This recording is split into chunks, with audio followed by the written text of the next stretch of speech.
The NRA boycott has mushroomed to more than a dozen major corporations cutting ties with the Second Amendment group, and they include Delta and United Airlines.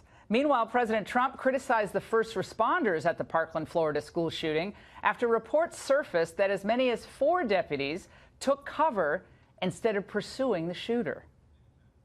The way they performed was, frankly, disgusting. They were listening to what was going on. You don't know until you test it, but I really believe I'd run in there even if I didn't have a weapon. And I think most of the people in this room would have done that too. But the way they performed was really a disgrace.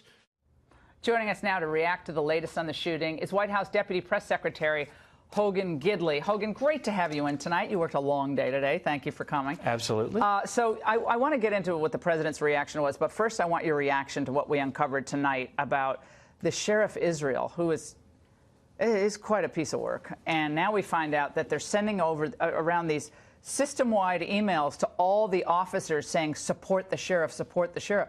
Sounds like it's CYA mode over there. What is your take on that? Well, you were right when you point out the point here is to find out what exactly happened.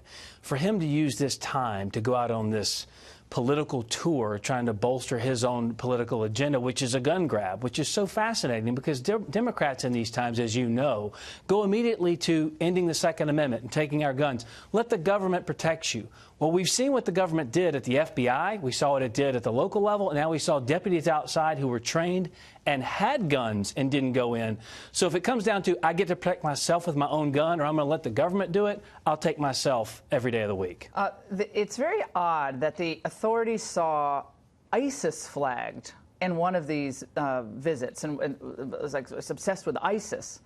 And I would think that a kid who's like amassing these weapons, obsessed with ISIS, has talked about school shooting. That's like that's kind of an easy one.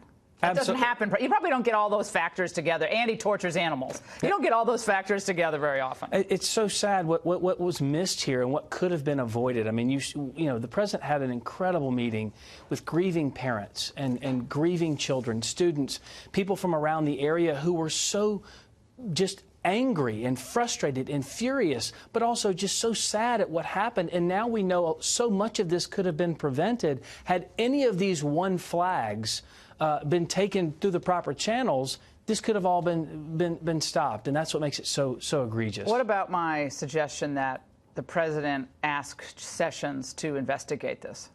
That's a very interesting suggestion. I mean, obviously, the president wants to get to the bottom of this. Does he trust the Florida law enforcement to investigate this? The state, Rick Scott said they're going to do that today. Well, I haven't spoken to him directly about that, but I will say that the DOJ obviously does have a role here if it so chooses. The media they're obsessed with the Republicans' relationship with the NRA.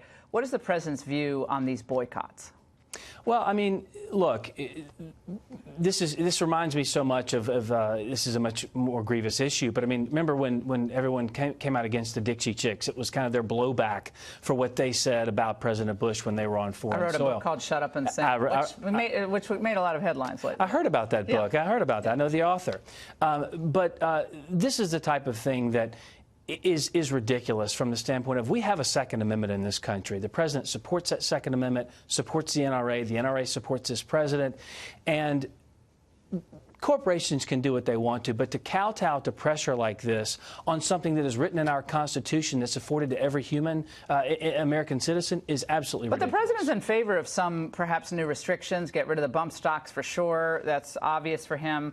Perhaps still raising the age for a first-time purchase of a semi-auto rifle. Is he in favor of that or no? Well, look, we had a meeting today. It's interesting you bring this up because other than the grievous families we talked about and the students that were so distraught, we also met with law enforcement officials. Then today at the White House, we have governors from across the country, Republicans and Democrats, dozens of them. And what's the consensus? Do they want a ban on assault weapons? They want to raise the age of... They didn't bring up the age raising one time in that meeting. And again, the president's listening to all the stakeholders here, and when you sit with the governors at the local level who could help stop some of these shootings, when they don't bring it up, that's very telling to him. Well, if you go to war at 18 And you vote at 18, vote at 18, but you sure. can't buy a rifle at 18. I guess, I mean, I'm not even making a comment on it one way or another, but we let people do a lot at 18. Maybe we should raise the age of everything to 21. And it's very inconsistent. maybe that's the question. What about the DACA decision? The Supreme Court decides not to, for now, take the case. What's the administration's reaction? Well, look, let's just, on its face, the simplicity of it, and I think your viewers can understand this. Democrats say that the President Barack Obama was well within his rights. It wasn't unconstitutional. It wasn't unlawful. He has the power as president